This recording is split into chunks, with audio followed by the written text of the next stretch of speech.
I was organizing my poetry books when the phone rang. It was an ordinary Tuesday, the kind that gets lost between calendar pages without leaving a mark.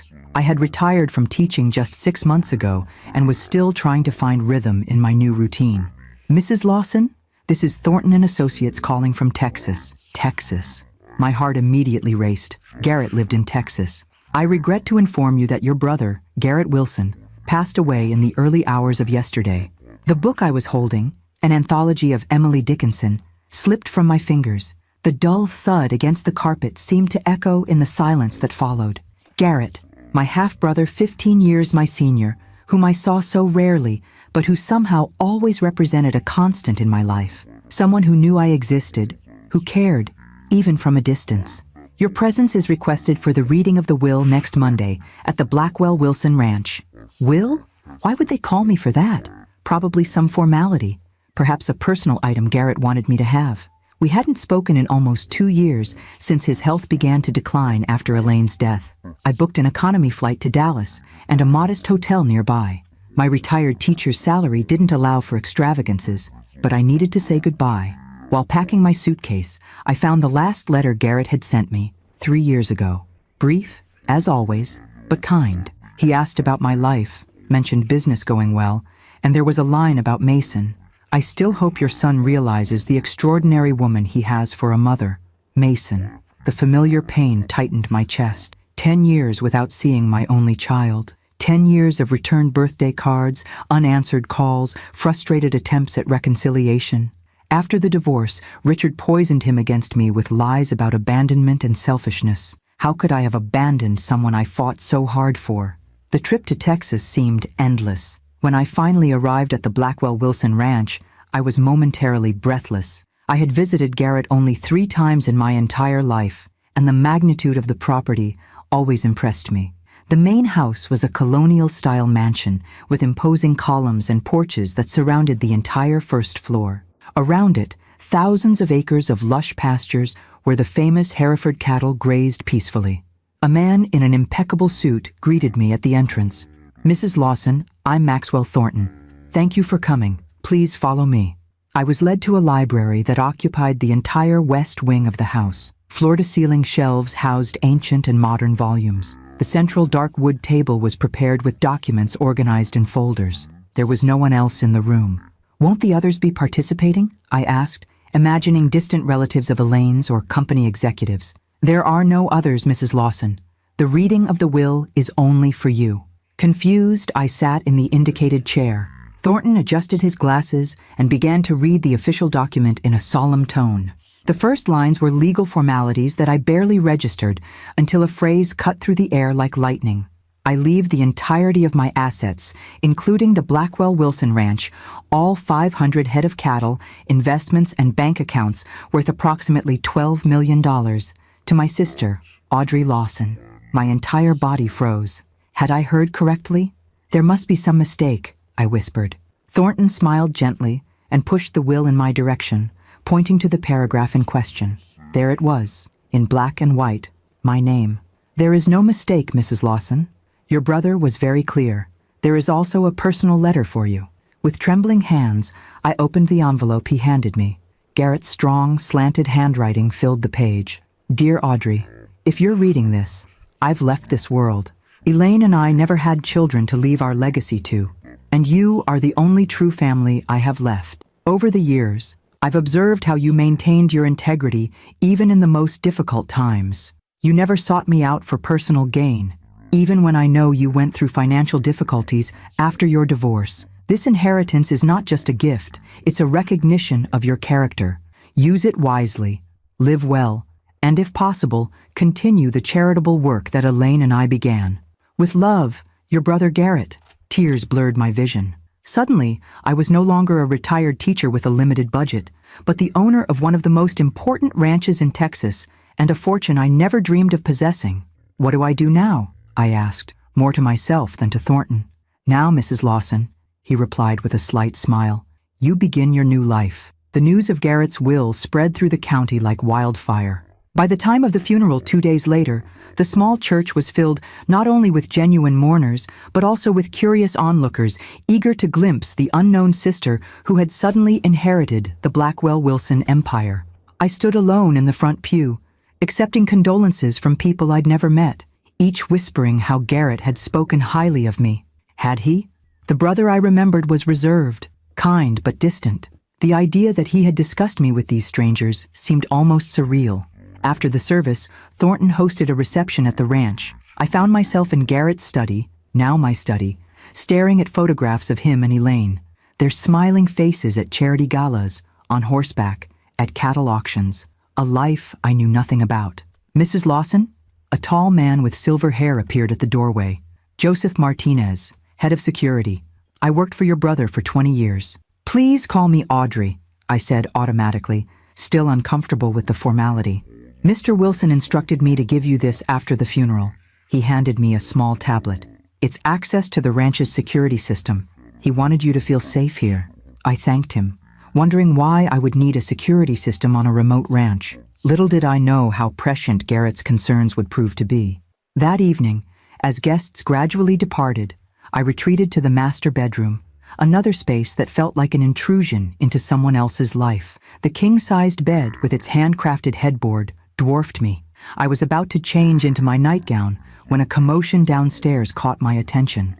Voices, one raised, insistent, one I hadn't heard in over a decade but would recognize anywhere. Mason. My heart hammered against my ribs as I hurried downstairs.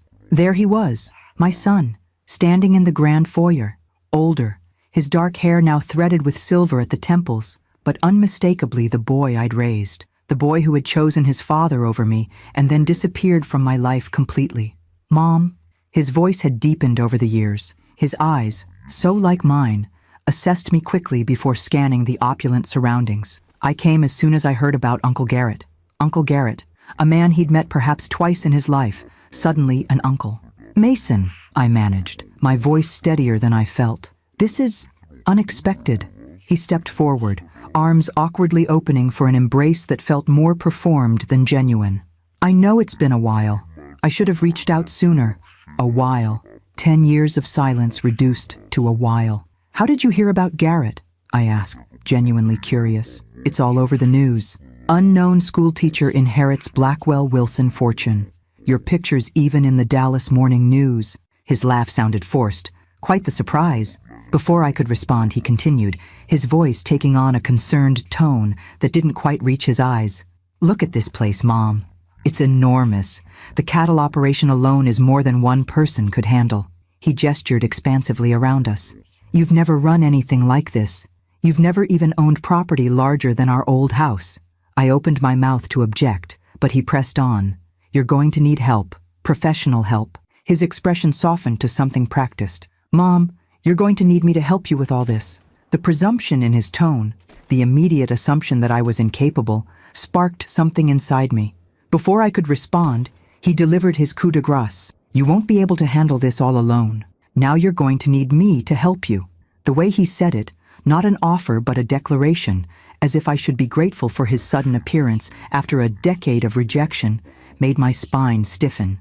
That's very considerate, Mason, I began carefully. He was already talking over me, mentioning how he could take the burden off my hands and suggesting I might be more comfortable in a smaller place in town while he managed things here. I was about to respond when I noticed Thornton and Martinez had appeared silently in the doorway behind Mason. Their expressions were neutral, professional, but their presence reminded me of something Thornton had mentioned earlier. There were additional provisions in Garrett's will that we hadn't yet discussed. Mason, I said, finding unexpected strength in my voice. Before we discuss any arrangements, I need to finish reviewing the full terms of Garrett's will with Mr. Thornton. As if on cue, Thornton stepped forward, his leather portfolio in hand. Mrs. Lawson is correct. There are several specific conditions in the will that require immediate attention. Mason turned, noticing the two men for the first time. And you are? Maxwell Thornton, Mr. Wilson's attorney. And this is Joseph Martinez, head of security. The word security caused a flicker in Mason's expression, something between surprise and wariness. Perhaps, Thornton continued smoothly. We should all sit down in the library and review these conditions together, since they directly address family involvement in the estate. As Mason took 2 instinctive steps backward, I realized this homecoming was about to take a turn neither of us had anticipated. The library felt smaller with the 4 of us inside. Mason sat across from me, his confidence visibly diminishing as Thornton methodically arranged documents on the polished table. Martinez stood by the door, his presence quietly authoritative. Mrs. Lawson, as we discussed earlier, you are the sole heir to your brother's estate, Thornton began, his voice measured. However, Mr. Wilson included several specific conditions that activate should any family members who have been absent suddenly express interest in the inheritance. Mason shifted uncomfortably. I couldn't help but notice how his eyes kept darting around the room, assessing everything with an appraiser's calculation. What kind of conditions? I asked, though part of me already suspected the answer. Thornton opened a sealed envelope and extracted several pages. First, Mrs. Lawson retains complete control over all assets. No property, funds, or business interests can be transferred to any family member, particularly those with whom she has had limited contact in recent years, without a minimum 2-year probationary period. The implication hung in the air. Mason's jaw tightened almost imperceptibly. During this period, Thornton continued, any family member wishing to participate in the management of the estate must demonstrate genuine commitment to both the business and to Mrs. Lawson's well-being, as determined solely by Mrs. Lawson herself. He paused, letting the words sink in. Furthermore, Mr. Wilson appointed 2 trusted managers who will report directly to Mrs. Lawson while she learns the business operations. They have been with the ranch for over 15 years and are explicitly instructed to prevent any hasty changes in management. Mason's face had paled slightly. These seem like unusual restrictions for a family inheritance. Mr. Wilson was unusually perceptive, Thornton replied without missing a beat. He believed strongly in protecting his sister's interests. Martinez cleared his throat softly. I should also mention that per Mr. Wilson's instructions, the entire property has been equipped with comprehensive security systems, including audio and video monitoring in all common areas. The implication was clear. Everything being said right now was being recorded. Mason stared at Martinez, then at me, clearly recalibrating whatever approach he had planned. He took 2 distinct steps backward, his body language shifting from presumptive to defensive. I'm just trying to help my mother, he said, his voice strained with forced sincerity. After all, we're family. Family, I repeated softly, the word weighted with a decade of unanswered calls and returned birthday cards. Thornton extracted one final document from his portfolio. There is one more element you should be aware of, Mrs. Lawson. Your brother commissioned a comprehensive background report on all potential interested parties following his diagnosis. This information is confidential, but he instructed me to inform you that it exists and contains significant details that would be relevant should anyone contest the will's conditions. I watched as the color drained completely from Mason's face. Whatever was in that report, whatever Garrett had discovered about my son's life during our years of estrangement, was clearly something Mason didn't want revealed. That won't be necessary, Mason said quickly. I have no intention of contesting anything. For the first time since he'd arrived, I truly looked at my son, not through the lens of maternal longing or past hurt, but with clear eyes, the designer watch that seemed too expensive for someone between jobs, the practiced charm that never quite reached his eyes, the immediate pivot to financial concerns rather than genuine connection after 10 years apart. What had Richard taught our son during those formative years after our divorce? What values had shaped the man standing before me now? Mason, I said, finding a steadiness in my voice I hadn't known I possessed, I appreciate your concern for my welfare. But Garrett has ensured I have all the support I need while I learn to manage this responsibility. I stood up, surprising myself with my next words. If you genuinely want to reconnect after all these years, I would welcome that, as mother and son, not as business partners or financial advisors. The challenge hung between us. For a moment, something flashed across his face, perhaps a glimmer of the boy I'd raised, the child who once brought me wildflowers, just because. But it vanished quickly, replaced by careful calculation. Of course, he said finally, family first, always. The hollowness of the statement echoed in the book-lined room. Thornton and Martinez exchanged a glance I couldn't quite interpret. "Where are you staying, Mason?" I asked, suddenly exhausted by the emotional whiplash of the day. "I haven't arranged anything yet. I came straight from the airport." Of course he had. No hotel reservation because he'd assumed he would simply move into the ranch house, into Garrett's empire, into my inheritance. "There's a guest house on the property," I offered, surprising myself with the suggestion. "You're welcome to stay there while you're in town." Hope flickered across his features, quickly masked by casual acceptance. "That would be great, thanks." As Martinez led Mason out to show him to the guest house, Thornton remained behind with me. "Your brother anticipated this scenario with remarkable accuracy," he observed quietly. I sank back into my chair, the weight of the day finally catching up with me. "What was in that report he commissioned, Mr. Thornton?" The attorney hesitated. "Are you certain you want to know, Mrs. Lawson?" I thought about the son I'd raised, the years of separation, the man who had just tried to maneuver his way into controlling my inheritance within minutes of our reunion.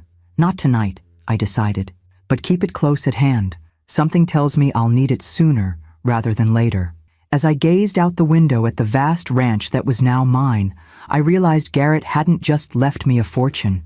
He'd given me something far more valuable, the power to define my relationships on my own terms for the first time in my life. Dawn broke over the ranch with a spectacular palette of oranges and pinks. I'd barely slept, my mind racing with too many revelations to process. Standing on the sprawling porch with a cup of coffee warming my hands, I watched as ranch hands moved efficiently between outbuildings, beginning their day's work. My day's work, my ranch, my responsibility. A truck approached, dust billowing behind it. An older woman with salt and pepper hair pulled into a practical braid stepped out, her weathered face breaking into a smile when she spotted me. "Mrs. Lawson, I'm Eleanor Winters, ranch manager. Thought I'd come introduce myself before the morning gets away from us." Her handshake was firm, her eyes direct. I liked her immediately. "Please, call me Audrey. I'm still adjusting to all this." "Understandable. Garrett spoke highly of you, though he kept pretty quiet about his plans." She gestured toward the expansive property. "I've been running operations here for 15 years. Whenever you're ready for the grand tour, just say the word." Before I could respond, the guest house door opened and Mason emerged. Even from a distance, I could see the calculation in his posture as he assessed Eleanor. "My son," I explained as he approached. "He arrived yesterday." Eleanor's expression remained neutral, but something knowing flickered in her eyes. "Mr. Wilson mentioned a nephew might appear." Of course he had. Garrett had anticipated everything. Mason joined us, charm turned to maximum as he introduced himself to Eleanor. I watched their interaction with new awareness, noting how he peppered her with questions about the ranch operations, cattle prices, and property values. Not once did he ask about Garrett himself, the man whose funeral had ostensibly brought him here. "I have extensive business experience," Mason was saying. "I'd be happy to review the ranch finances, give a fresh perspective." Eleanor's smile remained polite but cool. "The quarterly audit was just completed last month. Everything's in order, but thank you for the offer." After Eleanor excused herself to continue her morning rounds, Mason turned to me, his expression earnest. "Mom, I've been thinking about what you said last night, about reconnecting as family." Hope flickered briefly in my chest. Had my words reached him after all? "I realize I've been absent too long," he continued. "There's so much to catch up on. Maybe we could start with you showing me around? I'd love to understand what Uncle Garrett built here." It seemed like a reasonable request, a son wanting to understand his mother's new world. Yet something in his too eager tone gave me pause. "I'd like that," I said carefully, though I'm still learning everything myself. As we walked the property, I shared what little I knew about the operations. Mason listened intently, occasionally suggesting improvements or modernizations that might maximize returns. Each suggestion subtly positioned him as a potential decision-maker, a natural successor to leadership. We approached a small, modern building set apart from the others. "Garrett's private office," I explained, recalling Martinez's brief property overview. "Thornton mentioned he kept his most important documents here." Mason's interest visibly sharpened. "We should probably review those, make sure everything's in order." "Thornton and the ranch attorneys have already handled that," I replied, remembering the attorney's assurances that all legal matters were being thoroughly processed. "Still, as family, we should have our own understanding of things." Mason stepped toward the building, then frowned at the keypad lock on the door. "Do you have the code?" I shook my head. Martinez said he'd provide access once the initial legal review is complete. Frustration briefly clouded Mason's features before he masked it with a shrug. "No rush, we have time."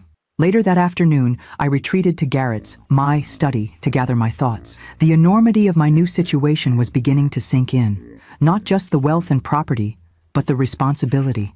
Dozens of employees depended on the ranch for their livelihoods. The Blackwell-Wilson name carried weight in the community, supporting local businesses and charities. While searching for a notepad, I discovered a leather-bound journal in the desk drawer. Opening it revealed Garrett's distinctive handwriting, a personal diary spanning the last 5 years of his life. My first instinct was to close it, respecting his privacy, but a glimpse of my own name caught my eye. "Spoke with the investigator about Audrey's son today," read an entry from 2 years ago. The report confirms my suspicions. 3 failed businesses, each ending with investors losing everything while he walked away unscathed. Currently involved in a property scheme targeting elderly homeowners in Florida. Richard taught him well, it seems. The same charm, the same absence of conscience. My hands trembled as I continued reading. Garrett had been monitoring Mason for years, concerned that my son might someday try to take advantage of me. The diary detailed a pattern of behavior that made my blood run cold. Financial manipulations, broken promises, even a short-lived marriage to a wealthy widow 40 years his senior. "Audrey deserves to know the truth," Garrett had written, "but revealing it would only cause her pain. Better to protect her with the will's conditions and hope she discovers his true nature herself. She's stronger than she knows." A soft noise at the doorway made me look up. Mason stood there, watching me with an unreadable expression. "Finding anything interesting?" he asked, his casual tone belied by the intensity of his gaze. I closed the journal, sliding it back into the drawer, just trying to understand Garrett's filing system. He stepped into the room, eyes scanning the space with that same assessing look I was beginning to recognize. "Mom, I've been thinking. This place is overwhelming for someone not used to wealth. Maybe you should consider selling and investing the proceeds. I know some excellent financial advisors in Miami." Miami, where, according to Garrett's journal, Mason had left a string of questionable business dealings. "I'm not considering selling," I said firmly. "Garrett and Elaine built this legacy, and I intend to honor it." Something hardened in Mason's expression. "That's the emotional decision, not a practical one. This place requires expertise to manage properly." "Expertise I have access to through Eleanor and the team Garrett assembled," I countered, a new resolve strengthening my voice. "I may be new to ranching, but I'm not new to learning, Mason. I taught for 30 years. I know how to educate myself." He stared at me, clearly reassessing. The mother he remembered, the one who had deferred to Richard's financial decisions, who had tried so desperately to maintain connection with her son that she'd accepted his increasingly cold treatment, was not the woman standing before him now. "Of course," he said finally, his charm sliding back into place. "I just want what's best for you." As he left, I remained seated, Garrett's journal a silent witness to the truth hidden beneath Mason's sudden concern. My brother had given me more than wealth. He had given me insight, and with it, the chance to finally see my son clearly, without the distorting lens of maternal hope. The question was, what would I do with this painful knowledge? A week passed, settling into an uneasy rhythm. Each morning, I met with different department managers, absorbing information about cattle operations, land management, and finances. Each afternoon, Mason found reasons to join these meetings, offering unsolicited suggestions that inevitably positioned him as an essential advisor to my inexperienced perspective. The southeastern pastures could be developed into luxury housing, he proposed during one such meeting. The property values would triple overnight. Eleanor had exchanged glances with Martinez across the conference table. "Those pastures contain protected wetlands, Mr. Lawson. Development would violate both state regulations and the conservation easement Mr. Wilson established." Mason had smiled tightly, just thinking outside the box. Outside the box indeed. I was beginning to see a pattern in his suggestions. Each would generate quick cash while dismantling the sustainable infrastructure Garrett and Elaine had built. On the 8th day, I found Eleanor in the barn, examining a newborn calf. "Healthy little heifer," she said, gently stroking the animal's copper coat. "Part of our breeding program. Garrett was particularly proud of these bloodlines. I watched the calf nuzzle its mother, finding unexpected peace in the simple interaction. Eleanor, may I ask you something personal? Shoot, what was my brother really like? As a boss? As a person? Eleanor straightened, considering her answer carefully. Fair. Demanded excellence but recognized hard work.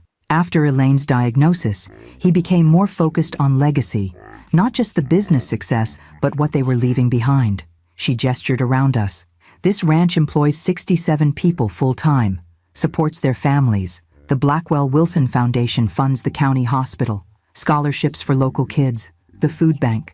My throat tightened with unexpected emotion. I knew so little about his life. He knew about yours, though, Eleanor said quietly. Kept tabs, especially after your divorce. Worried about you. And about Mason, I added, thinking of the journal entries. Eleanor's expression confirmed my suspicion. Mr. Wilson was concerned about certain influences in your son's life. Before I could press further, my phone chimed with a text from Thornton. Need to speak with you privately. Coming to the ranch at 3 p.m. The attorney arrived precisely on time, his usual portfolio tucked under his arm. We settled in my study, I was finally beginning to think of it as mine, with the door firmly closed. Mrs. Lawson, I wanted to update you on some financial matters, he began, opening a folder. Our audit has revealed several attempts to access ranch accounts from an unrecognized device. My stomach tightened. Successful attempts? No. The security protocols Mr. Wilson established are quite robust. However, he handed me a printout, the attempts originated from the guest house. Last night between 2 and 4 a.m. Mason, trying to access accounts while I slept. There's more, Thornton continued, extracting another document. Mr. Martinez conducted a routine security sweep of the guest house yesterday during your meeting with the cattle broker. He found this. A photograph showed a sophisticated electronic device partially hidden behind a ventilation grate. A recording device, Thornton explained. Positioned to capture conversations in the main house's study, your study, where you conduct most business meetings. Cold anger washed through me. Not only was Mason attempting to access accounts without authorization, he was spying on my private business discussions. I see, I said, my voice steadier than I felt. What are my options? Thornton outlined several approaches, from direct confrontation to legal action.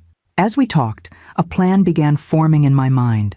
Not just a reaction to Mason's betrayal, but a proactive strategy that might address multiple concerns at once. I'd like to make some changes to my will, I said suddenly. Thornton raised an eyebrow. Already? You've only just inherited. Precisely. No one would question me putting affairs in order after such a major life change. I leaned forward. And I'd like to schedule a foundation meeting. I understand Garrett and Elaine were significant philanthropists? Indeed. The Blackwell-Wilson Foundation distributes approximately $2 million annually to various causes. Perfect. The pieces were falling into place. One more thing, I added.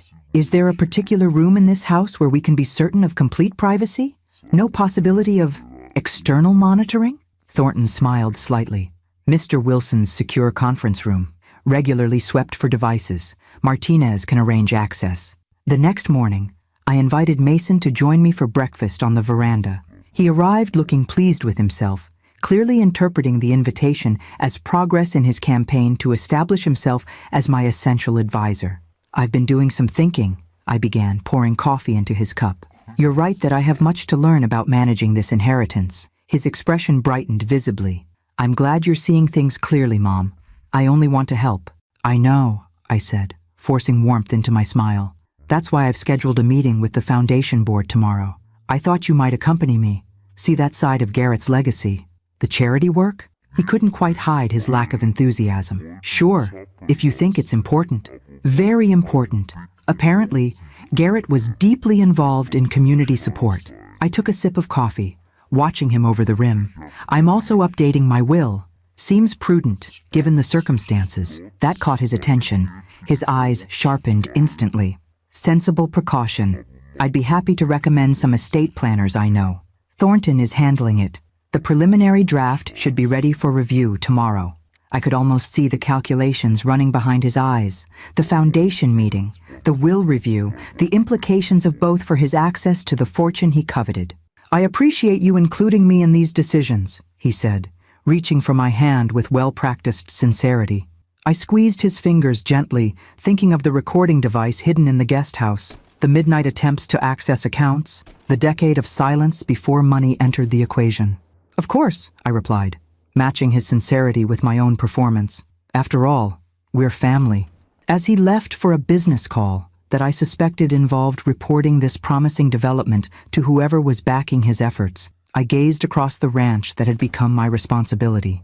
The cattle grazing peacefully, the workers moving purposefully between tasks, the land stretching toward the horizon, all of it representing not just wealth, but community, sustainability, legacy. Mason saw only dollar signs. I was beginning to see possibility, not just for myself, but for the good this fortune could do in the right hands. And I was increasingly certain those hands were not my son's. The Blackwell Wilson Foundation headquarters occupied a modest building in downtown Dallas, its simple exterior belying the significant impact of its work. As Mason and I entered the conference room, 8 board members rose to greet us, a diverse group ranging from community leaders to financial experts, all connected by their commitment to Garrett and Elaine's philanthropic vision. "Mrs. Lawson, welcome," said Dr. Helen Chen, the foundation's chairperson. "We've been eager to meet you." I introduced Mason, noting how his eyes scanned the room, likely assessing influence and power rather than the mission statements displayed on the walls: food security, educational access, healthcare equity, environmental conservation. "As you know," Dr. Chen began once we were seated, "your brother established this foundation 20 years ago. We currently oversee 4 major initiatives and dozens of smaller grants throughout the region." A presentation followed, detailing programs that fed thousands of children, provided college scholarships to rural students, supported the county hospital, and protected critical wildlife habitats. The annual budget of just over $2 million was managed with remarkable efficiency, with administrative costs kept below 8%. "Impressive work," I commented sincerely when the presentation concluded.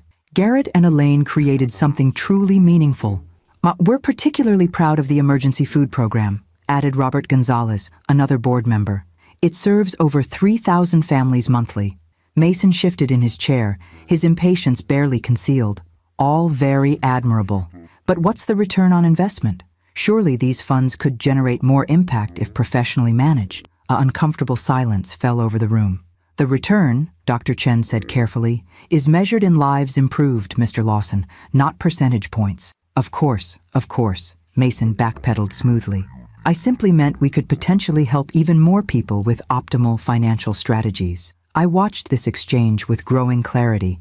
The foundation's work, feeding hungry children, supporting education, protecting the environment, held no intrinsic value to Mason. He saw only resources that could be redirected, optimized, controlled. "Actually," I said, "I've been considering increasing the foundation's annual budget." Mason's head snapped toward me. The board members straightened in their chairs. "Garrett and Elaine were clearly passionate about this work," I continued. "I'd like to honor that by expanding our impact, particularly in the food security program." "That's very generous," Dr. Chen managed, clearly surprised. "An increased budget would allow us to reach several underserved communities we've identified. Let's discuss specific proposals at our next meeting," I suggested. "For today, I'd appreciate the board's insight on another matter." I outlined a new initiative I'd been contemplating, a sustainable agriculture training program for low-income residents, teaching skills while producing food for the community. The idea had formed during my conversations with Eleanor about the ranch's farming operations, combining education with practical impact. The board's enthusiasm was immediate and genuine. Ideas flowed freely: partnerships with local schools, internship opportunities, potential locations. Throughout this discussion, Mason remained conspicuously silent. His earlier engagement evaporated now that money was flowing outward rather than inward. As the meeting concluded, Dr. Chen pulled me aside. "Your brother would be proud," she said quietly. "He always hoped the foundation would grow under new leadership." "I'm still learning," I admitted. "But this feels right." Mason remained unusually quiet during our drive back to the ranch. When he finally spoke, his voice carried a carefully measured tone. "That was quite a commitment you made. Increasing the foundation budget will significantly impact the estate's liquidity. The ranch generates substantial annual income, I pointed out. According to the financial reports, Garrett consistently directed a portion to philanthropy while still growing the core business. But that was Garrett's decision. You're not obligated to continue his charitable interests at the expense of other priorities. The unspoken other priorities hung between us. His priorities, his plans for wealth that had never been his to control. Back at the ranch, Thornton was waiting with the preliminary will I had requested. Mason's demeanor instantly shifted from brooding to attentive as we gathered in the secure conference room, the one place I could be certain our conversation wasn't being recorded by whatever devices he might have planted. "This is just a first draft," Thornton explained, distributing folders. "We can make adjustments as needed." I watched Mason from the corner of my eye as he scanned the document. His expression remained neutral until he reached the distribution of assets section. Then his fingers tightened almost imperceptibly on the paper. 50% to the Blackwell Wilson Foundation, he read aloud, unable to completely mask his dismay. For the expansion of existing programs and development of the new agricultural initiative, I confirmed. The remaining assets would be divided between a trust for long-term ranch operations and personal bequests. Mason flipped to the personal bequests section, scanning quickly for his name. Finding it, he relaxed marginally until he processed the details. "A conditional bequest," Mason repeated, his voice strained. "Subject to demonstration of genuine commitment to the ranch operations and charitable mission, as determined by an independent panel? Similar to the conditions Garrett placed on his will," I noted calmly, "ensuring that anyone benefiting from this wealth shares the values behind it." Mason's carefully constructed facade cracked momentarily. "This is—" He caught himself, forcing his features back into concerned solicitousness. "This seems unnecessarily complicated, Mom. Families shouldn't have to prove themselves worthy of inheritance, shouldn't they?" I met his gaze directly. "What makes someone deserving of wealth they didn't earn, Mason? Blood relation alone?" The question hung in the air between us. Thornton, sensing the tension, suggested we review the document individually and reconvene the next day with any proposed revisions. As Mason left, rather abruptly, Thornton gathered his papers with measured precision. "An illuminating exercise," he observed once we were alone. "Very," I agreed. "Though not the final version I intend to implement." The attorney raised an eyebrow, but didn't press for details. "Mrs. Lawson, if I may be so bold, you've handled this situation with remarkable composure. Many in your position would be overwhelmed." I considered his words, surprised to realize their truth. Somehow, amid the whirlwind of inheritance, reunion, and betrayal, I had found an unexpected steadiness, a clarity of purpose I hadn't experienced in years. Teaching high school science for 3 decades prepares you for many things, Mr. Thornton, including recognizing when someone is failing a test. The storm broke just after midnight. Not just the thunderstorm that had been building across the Texas sky all evening, but the confrontation that had been brewing since Mason's arrival. I was awakened by Martinez's urgent knock. "Mrs. Lawson, there's a situation you should be aware of." In the security office, Martinez showed me live footage from cameras I hadn't known existed. Mason, clearly intoxicated, was attempting to access Garrett's private office. The keypad lock repeatedly flashed red as he tried various combinations. "Should I intervene?" Martinez asked. "Not yet," I decided, watching my son's increasingly frustrated attempts. "But stay close." I pulled on a robe and made my way downstairs, rain lashing against the windows as thunder rolled across the property. By the time I reached the connecting path to the office building, Mason had given up on the keypad and was examining the windows for potential entry. "Looking for something?" I called over the storm's din. He whirled around, rain plastering his hair to his forehead. For a moment, naked calculation showed on his face before he attempted to compose his features. "Mom, I was just checking the security. This storm?" He gestured vaguely at the building. "At midnight? By testing the keypad with multiple codes?" His expression hardened, the pretense dropping away like a discarded mask. "You've been watching me." Garrett watched over this ranch carefully. I'm simply continuing his practices. Lightning illuminated the space between us, thunder following almost immediately. We were both getting soaked, but neither moved toward shelter. "Why are you really here, Mason?" I asked, the question I'd been holding back since his arrival finally breaking free. After 10 years of silence, "Why now?" "You're my mother," he replied automatically. I heard about Uncle Garrett. Stop. My voice cut through the rain. No more lies. No more manipulation. The truth, Mason. For once, something shifted in his expression. A calculation. A decision. When he spoke again, his voice had lost its practiced warmth. Fine. The truth? I'm here because you suddenly have something worth my time. He gestured toward the main house. All this. The money. The property. Assets that should rightfully come to me eventually anyway. The cold honesty was almost refreshing after days of pretense. And the 10 years before? The returned birthday cards? The ignored calls when I tried to maintain some relationship? He shrugged, water streaming from his shoulders. What was the point? You had nothing I needed. The words should have devastated me. Strangely, they didn't. Perhaps I'd already accepted this truth in my heart long before he confirmed it aloud. Did your father teach you that? That people are only valuable for what they can give you?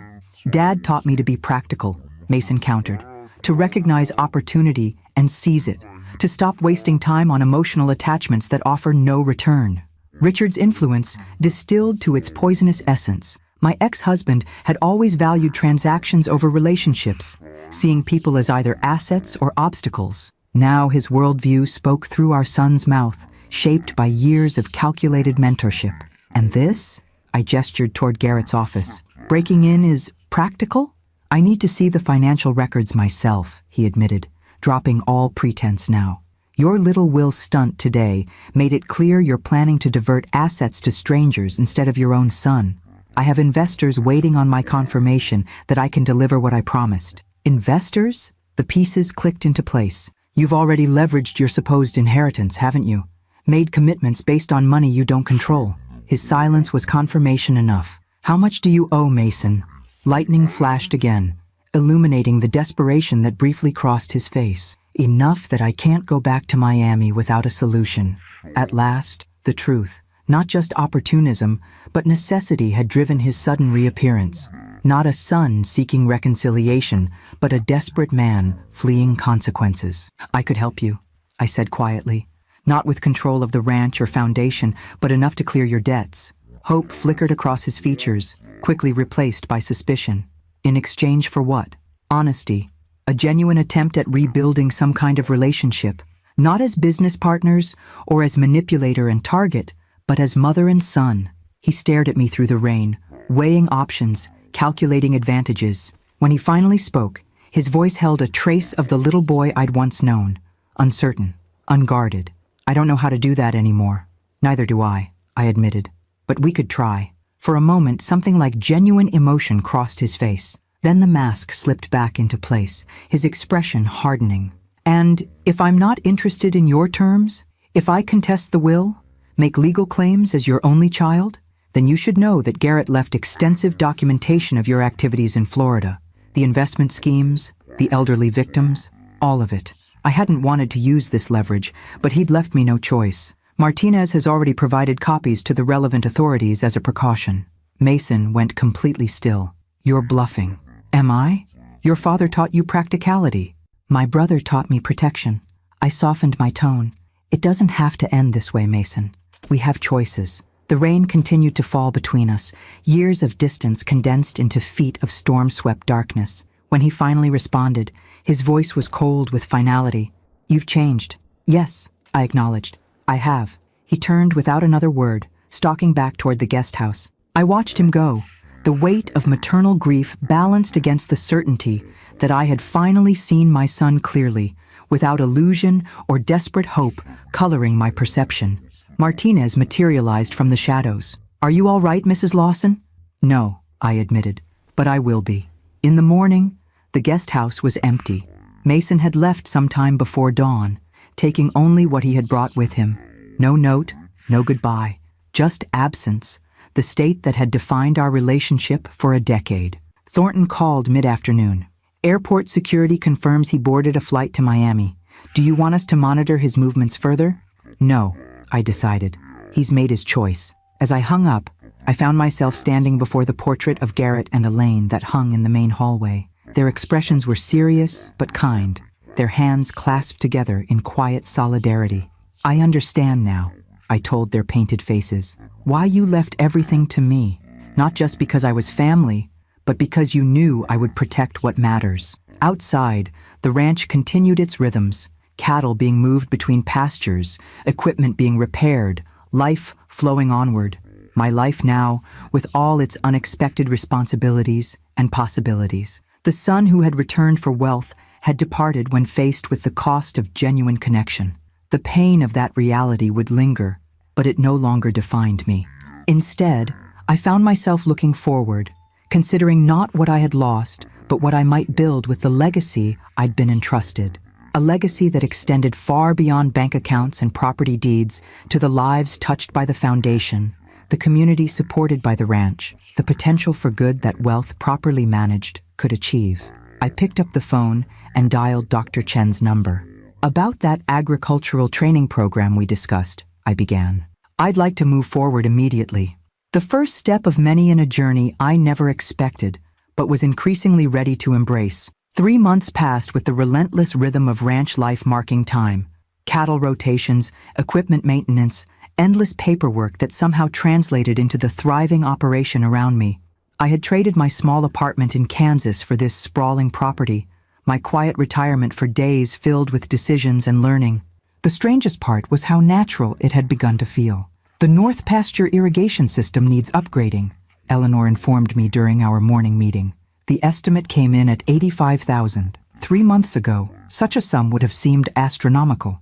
Now I simply nodded, reviewing the proposal with newly trained eyes. The water conservation features justify the cost. Let's proceed. Eleanor smiled approvingly. Garrett would have made the same call. Such comparisons no longer intimidated me. I was not trying to be Garrett, could never be Garrett, but I was growing into the responsibility he had entrusted to me, finding my own approach while honoring the foundation he had built. After approving the irrigation project, I turned my attention to the day's main event. The Blackwell-Wilson Agricultural Training Center was having its official groundbreaking ceremony, the first major initiative I had spearheaded as foundation chair. The 5-acre property on the ranch's eastern edge had been transformed from unused land into the beginnings of a teaching facility. Phase 1 included classrooms, demonstration gardens, and a small processing facility where participants would learn to grow, harvest, and prepare nutritious food while gaining marketable skills.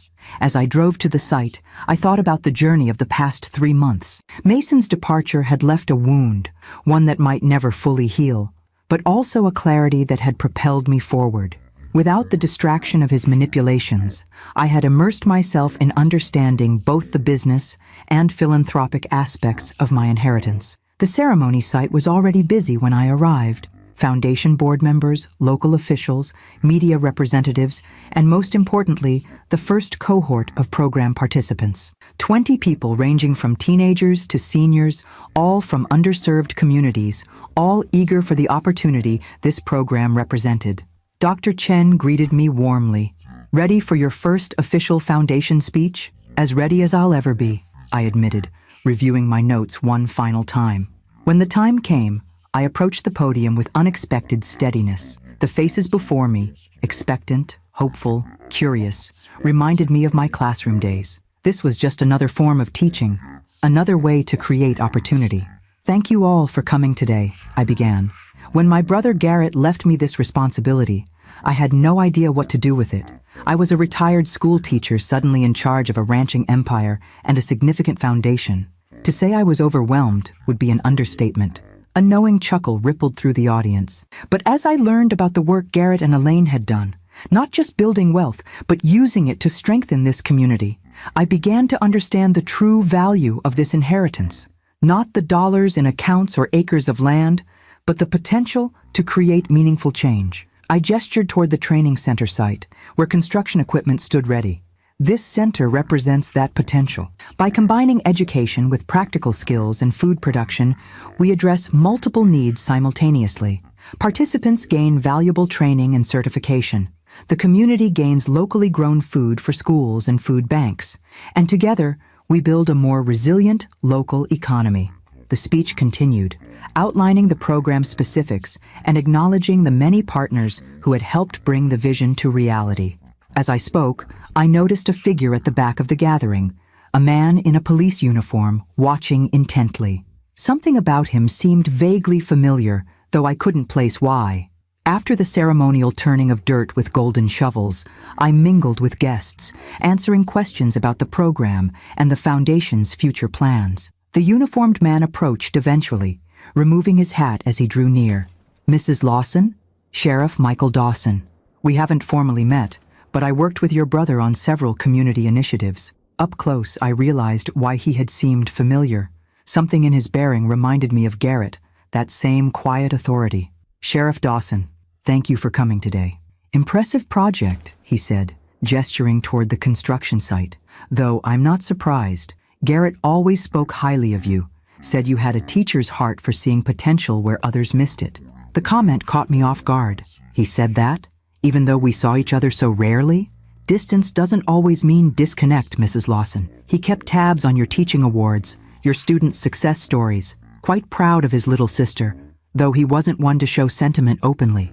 Something warm unfurled in my chest, the realization that while I had been living my modest life in Kansas, my brother had been watching from afar, seeing value in my work that had nothing to do with financial success. "I wish I'd known him better," I admitted. "You're continuing his legacy in your own way," the sheriff observed. "That's a form of knowing." After the ceremony concluded, I returned to the main house, my mind still processing the sheriff's revelations. In my study, truly mine now, reorganized to reflect my own preferences, I found myself opening Garrett's journal again. This time, reading not for information about Mason, but for glimpses of my brother's thoughts about me. Audrey received another teaching award, read an entry from 5 years earlier. Regional recognition for her science program, always the quiet achiever, making difference without fanfare. Reminds me of Mother in that way. Another, dated shortly after my divorce. Richard continues to poison the boy against her. Infuriating to witness. Considered intervention, but Audrey needs to navigate this herself. Strength is there, though she may not recognize it yet. And most poignantly, an entry from his final year. Made decision about the will today. Elaine agrees completely. Audrey is the right choice, not because she needs the money, but because the money needs her perspective. What we've built should serve purpose beyond accumulation. She understands that instinctively, values what truly matters. The board will resist initially, but they'll recognize it too, given time. Tears blurred my vision as I closed the journal. All those years I thought myself disconnected from my brother's life. He had been watching, evaluating, ultimately entrusting me with everything he valued most, not as a charity case, but as someone he genuinely believed would honor and extend his legacy. The realization shifted something fundamental in how I viewed my role here, not as an accidental heiress struggling to manage an unexpected burden, but as the deliberately chosen steward of something precious, chosen specifically for qualities I possessed but had never fully valued in myself. That evening, I sat on the ranch house porch, watching sunset paint the sky in brilliant oranges and pinks. Ranch hands were returning from distant pastures, horses and ATVs kicking up small dust clouds along the access roads. In the distance, cattle moved like dark shadows against the golden landscape. My landscape now, my responsibility, my opportunity to create meaning from abundance. The phone in my pocket vibrated. A text message from an unknown Miami number. "Need to talk. Things complicated here. M. Mason." After 3 months of silence, reaching out now. The old me would have responded immediately, desperate for any connection with my estranged son. The new me considered more carefully what healthy boundaries might look like, what conditions might need to be established before any conversation could be productive. I set the phone aside without responding, not as rejection, but as thoughtful pause. Tomorrow would be soon enough to decide how or whether to re-engage with the son who had walked away when manipulation failed. Tonight was for appreciating how far I had come in my own transformation from uncertain inheritor to purposeful steward. The Texas stars emerged one by one as darkness claimed the land, each pinpoint of light a reminder of possibility in vastness. I breathed deeply, filled with unexpected contentment and the quiet certainty that I was exactly where I was meant to be. "The Miami police have no record of him at that address for the past month," Martinez reported, closing his notebook. "Landlord says he left owing 3 months' rent. 6 months had passed since Mason's text message. My cautious response, offering to speak by phone but not providing financial assistance without a clear plan, had been met with silence. Now, concerned despite everything, I had asked Martinez to discreetly check on my son's whereabouts. His last known employer hasn't seen him either, Martinez continued, but there's a rumor he became involved with some real estate investors with questionable business practices. The implications hung in the air between us. Garrett's journal had detailed Mason's pattern of dubious financial ventures. It seemed he had continued down that path after leaving Texas. "Thank you for checking," I said, pushing aside maternal worry to focus on the day ahead. "Let me know if you learn anything more." Today marked a milestone, the first harvest from the Agricultural Training Center. What had begun as a concept 6 months ago was now a thriving reality. 2 acres of vegetables cultivated using sustainable methods, a small orchard beginning to establish itself, and 20 graduates already employed in agriculture-related positions throughout the county. I drove to the center, still marveling at how quickly the project had progressed from groundbreaking to functional facility. The main building, a practical structure with classrooms, processing areas, and administrative offices, was surrounded by neatly tended demonstration gardens. Solar panels gleamed on the south-facing roof, part of our commitment to environmental sustainability. Dr. Chen met me at the entrance, clipboard in hand. "The local news crew is already here. They want to interview you about the food bank partnership." The partnership was my proudest achievement, a system where program participants grew food that went directly to community members in need, creating a direct connection between learning and meaningful impact. The first delivery, over 2,000 pounds of fresh produce, was scheduled for today. As we walked toward the harvesting area, I spotted a familiar figure among the workers. Sheriff Dawson, dressed in jeans and a work shirt rather than his uniform, helping load crates of vegetables into a delivery truck. "Michael volunteered his Saturday," Dr. Chen explained, following my gaze. "He's been one of our most consistent supporters. Over the past months, the sheriff had become a regular presence at foundation events and ranch functions. Our professional relationship had gradually evolved into friendship, his dry humor and straightforward manner a welcome counterpoint to the complexities of my new life. His insights about the community helped shape foundation priorities, while his stories about Garrett offered glimpses of my brother I would never otherwise have known. After completing the television interview, still an uncomfortable experience despite increasing practice, I joined the harvest volunteers. There was something deeply satisfying about physical work, after days of meetings and paperwork, about dirt under my fingernails and tangible results. "Impressive yield for first harvest," Michael commented, appearing beside me with empty crates for the tomatoes I was picking. "Garrett would be pleased." "I think he would," I agreed. "Though I'm still finding my own way with all this. That's precisely why he chose you," Michael said, continuing our ongoing conversation about my brother's decision. He didn't want a carbon copy to maintain status quo. He wanted someone who would bring new perspective. As we worked side by side, I found myself sharing my concerns about Mason, the cryptic text, the subsequent silence, Martinez's worrying report. "Complicated situation," Michael acknowledged. "Parental love doesn't simply vanish because a child makes poor choices. I keep wondering if there was something more I could have done, during the divorce or after. Some way I could have prevented Richard's influence from shaping him so completely." Michael considered this as he loaded tomatoes into crates. "My oldest went through a phase where he wanted nothing to do with me. Different circumstances, teenage rebellion rather than parental manipulation, but the pain of rejection felt the same." "How did you handle it?" I asked, curious about this glimpse into his personal life, something he rarely volunteered. "Maintained open door, clear boundaries, let him know love remained constant, even when his behavior was unacceptable."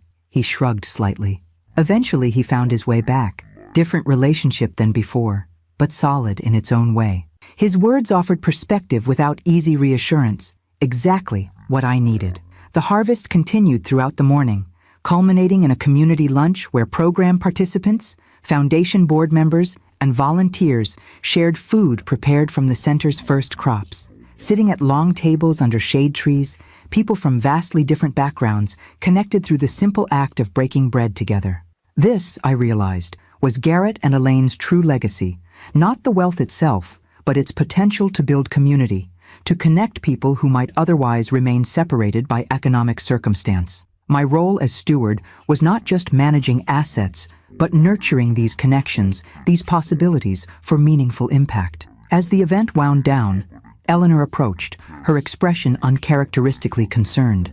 "Mrs. Lawson, there's a situation at the main house. Martinez asked me to let you know discreetly." My first thought was of Mason. "What kind of situation?" "Your son has arrived," she confirmed my suspicion. "Apparently in some distress. Martinez has him in the guest house and thought you'd want to be informed before returning."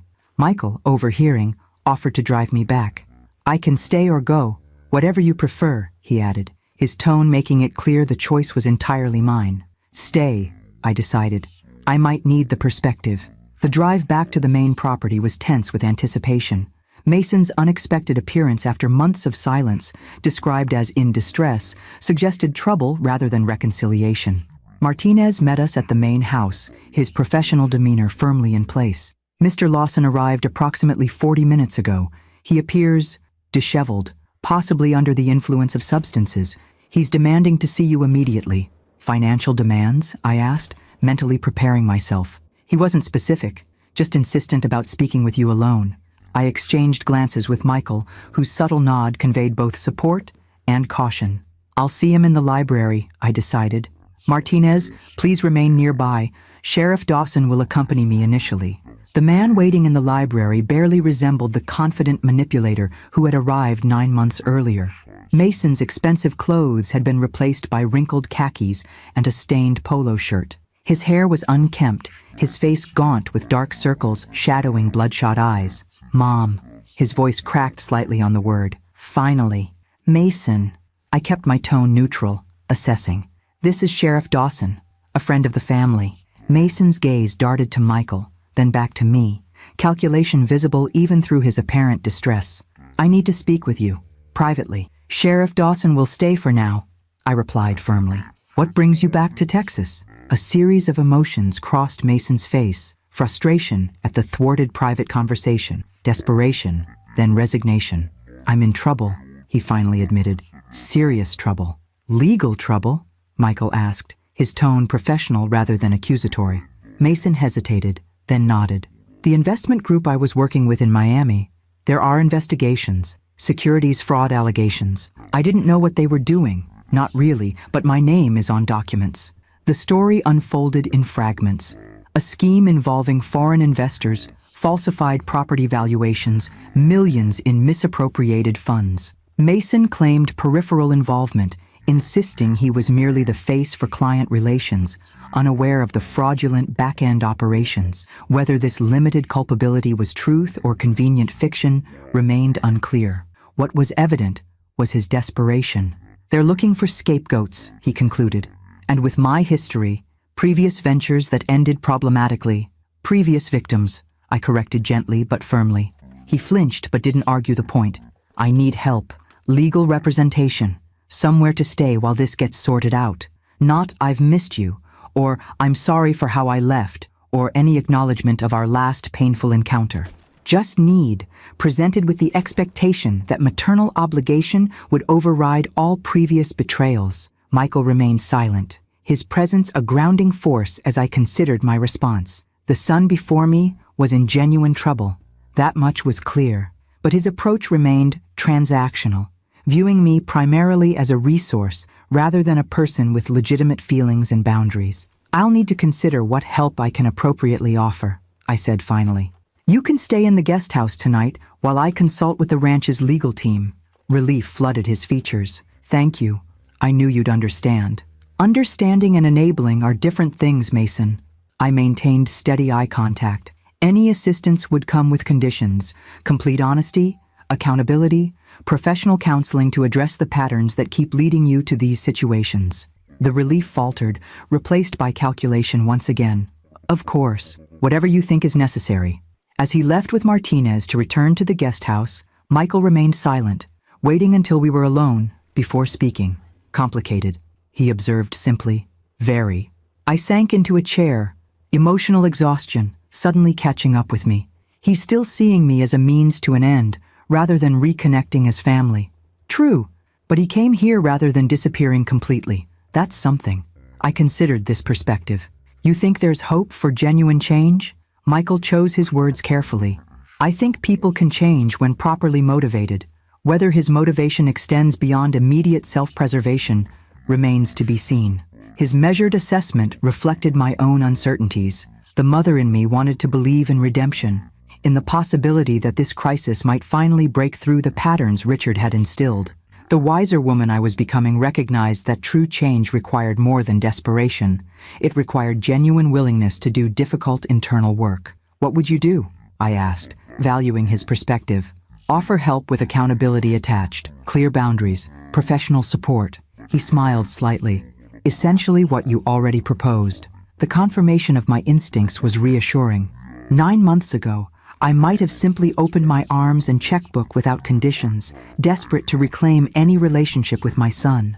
Now I recognized that such unconditional rescue would only perpetuate the patterns that had brought him to this point. "I want to help him," I acknowledged, "but not at the expense of enabling further harm, to himself or others." "That balance," Michael said quietly, "is the most profound expression of parental love there is." As evening settled over the ranch, I watched from my study window as lights came on in the guest house. My son was once again under my roof, our relationship still fraught with complications, but now existing in a new context, one where I approached our connection from a position of strength and clarity rather than desperate hope.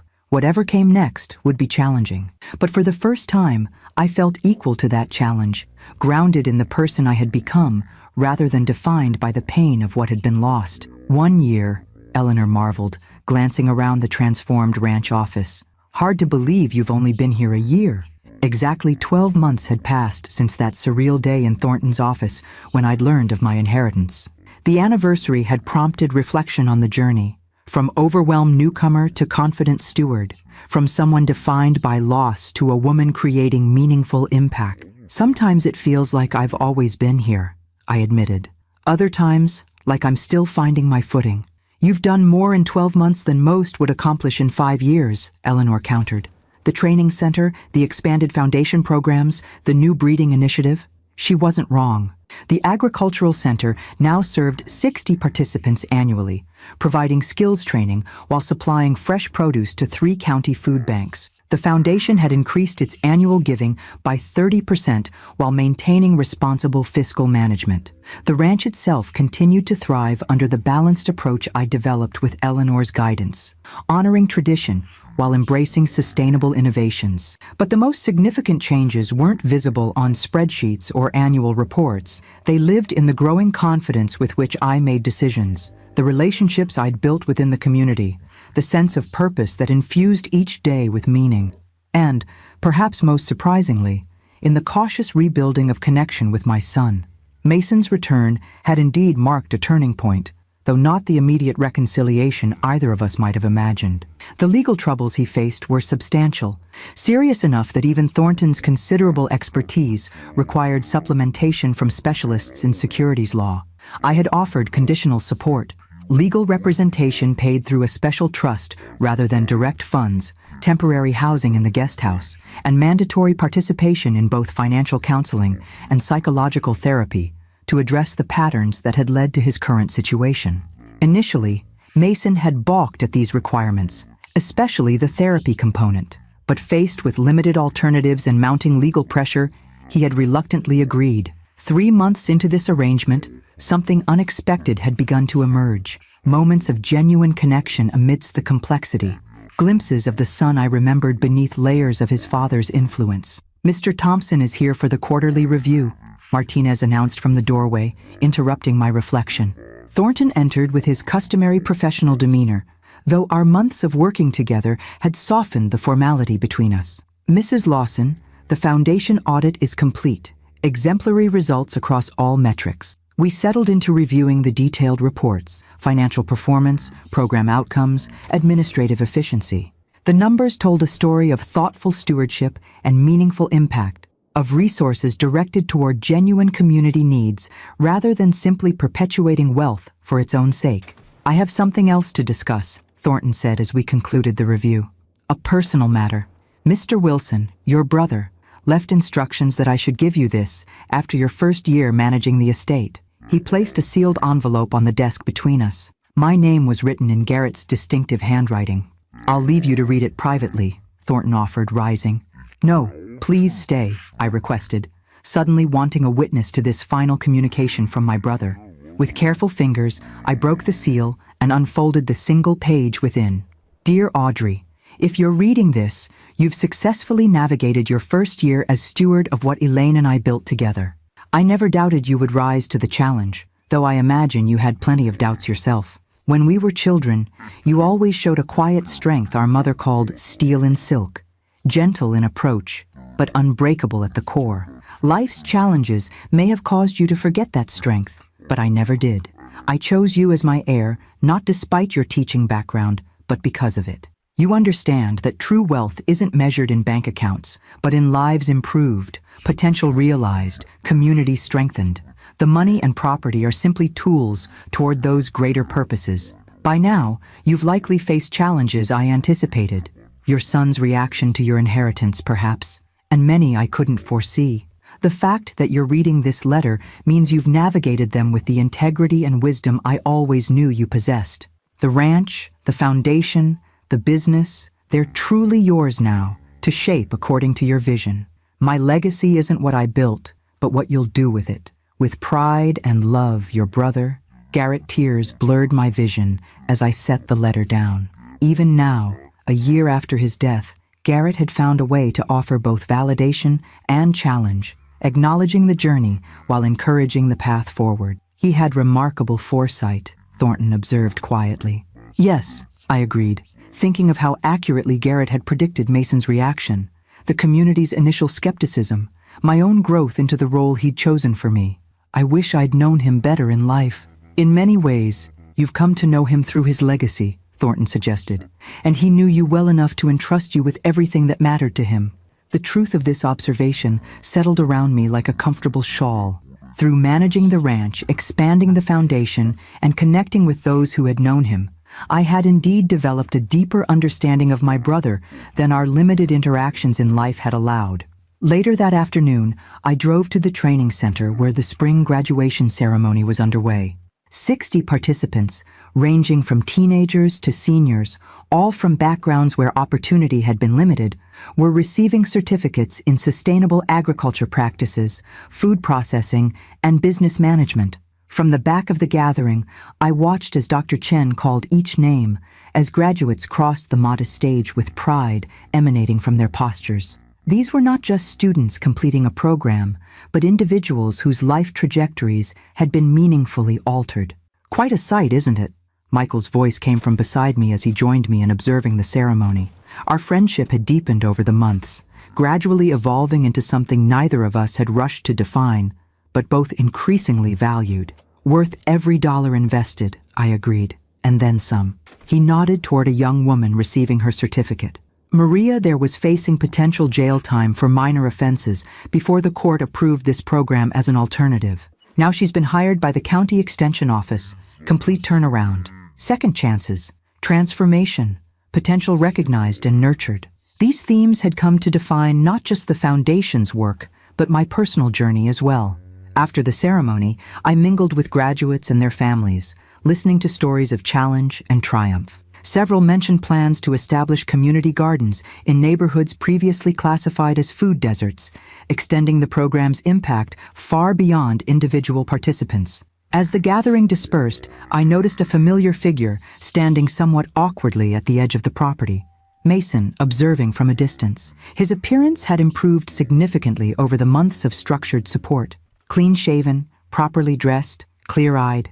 External reflections of the internal work he was slowly, sometimes reluctantly, undertaking.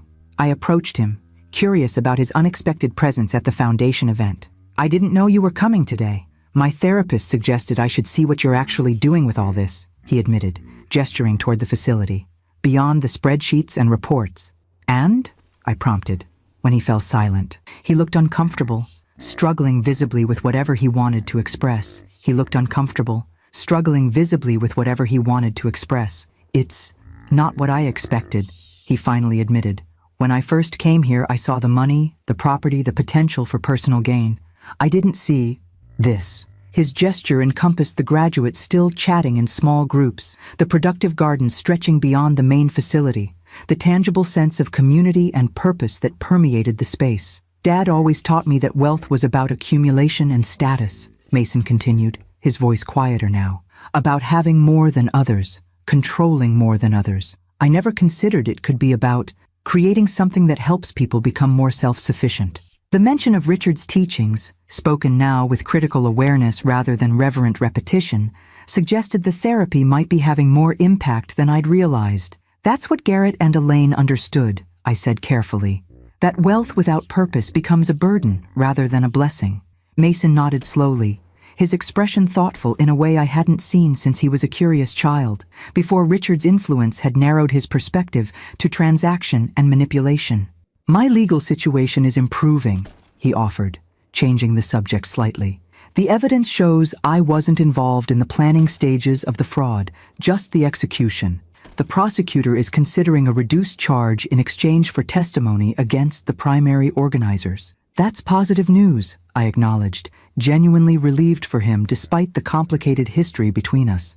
I'll still face consequences, he continued, a new accountability evident in his tone. Probably some kind of probation, financial penalties, restrictions on future business activities, but not prison. The relief in his voice was palpable. For all his bravado during his first visit to the ranch, Mason had been genuinely terrified of incarceration, a fear that had ultimately driven him to accept the therapy and accountability measures I'd required. What will you do afterward? I asked, curious about whether he was developing any forward vision beyond crisis management. He hesitated, seeming almost embarrassed. Actually, I've been talking with the Foundation's financial literacy coordinator. They need people who understand banking and investment structures to develop educational programs for low-income communities, using my knowledge to help people avoid predatory schemes instead of creating them. The irony wasn't lost on either of us. The skills he had previously used for exploitation potentially redirected toward protection and education. Whether this represented genuine transformation or merely pragmatic adaptation remained to be seen, but it was movement in a direction I wouldn't have predicted a year ago. It would be a probationary position, he added quickly.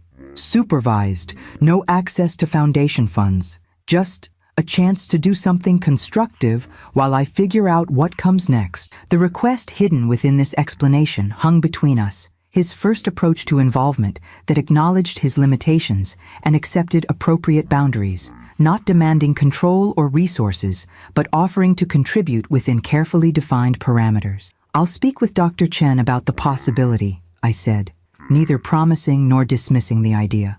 The Foundation has strict hiring protocols. I understand, he nodded, accepting this measured response without the frustration or manipulation tactics he might have employed months earlier. Thank you for considering it. As we walked together toward the parking area, Mason glanced at me sideways. That sheriff seems to be around a lot. The observation carried no judgment, just careful curiosity. My relationship with Michael had evolved gradually from professional connection to friendship to something more personal, though we had both moved at a deliberate pace, respecting the significant life transitions each of us was navigating.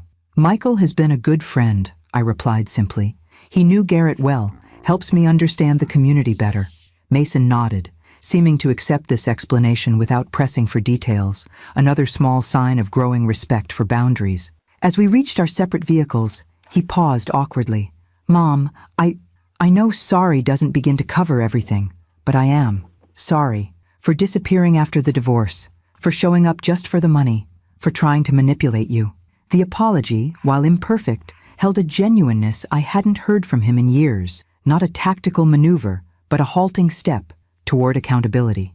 Thank you for saying that, I acknowledged, neither dismissing the apology nor offering instant absolution.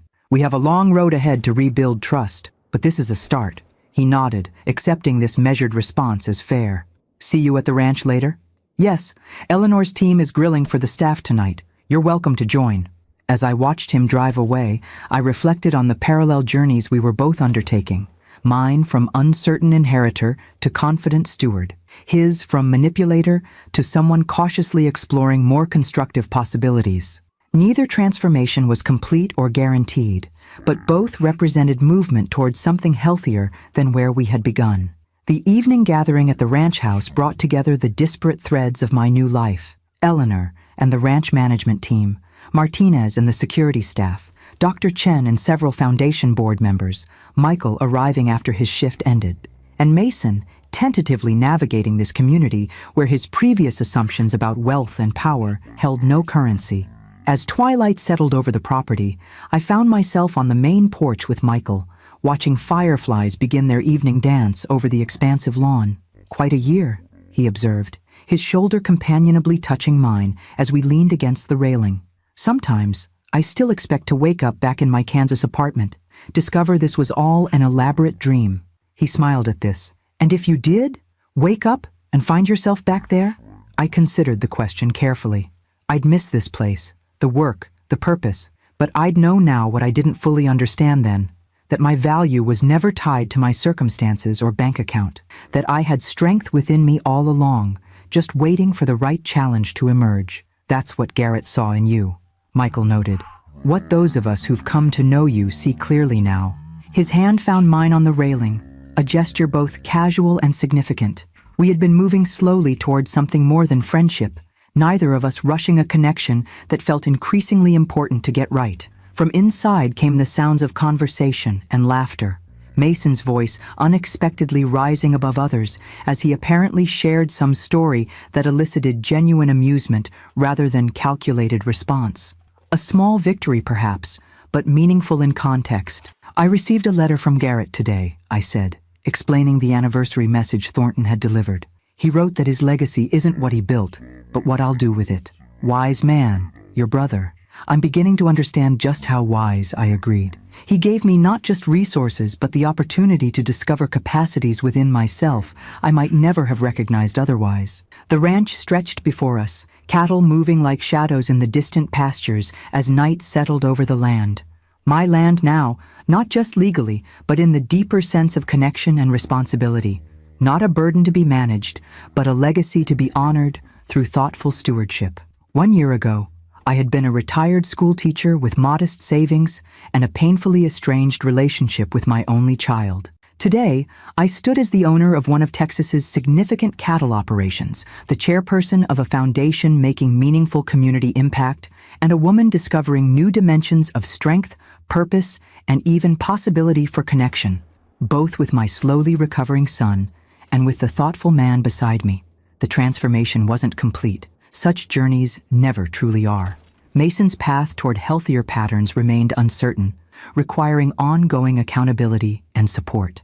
My own growth as a leader and steward continued to evolve with each new challenge and opportunity. The Foundation's work addressing community needs would always face more demand than resources could fulfill. But standing on the porch of what was now undeniably my home, watching fireflies illuminate the gathering darkness with their transient, hopeful light, I felt a profound sense of rightness, of being exactly where I was meant to be, doing exactly what I was meant to do. Garrett's final gift hadn't been the cattle or money or property, substantial though they were. It had been the opportunity to discover that I had always possessed the capacity to create meaningful impact, to stand firmly in my own authority, to balance compassion with appropriate boundaries. The wealth was simply the tool. The true inheritance was the chance to become fully myself. As the Texas night deepened around us, stars emerging in constellations I was finally learning to name, I silently thanked my brother for seeing in me what I hadn't yet recognized in myself, and for creating the circumstances where that recognition could finally emerge. "Ready to go back inside?" Michael asked after comfortable silence had stretched between us. "Yes," I decided, turning toward the warm light spilling from the house windows. "I'm ready."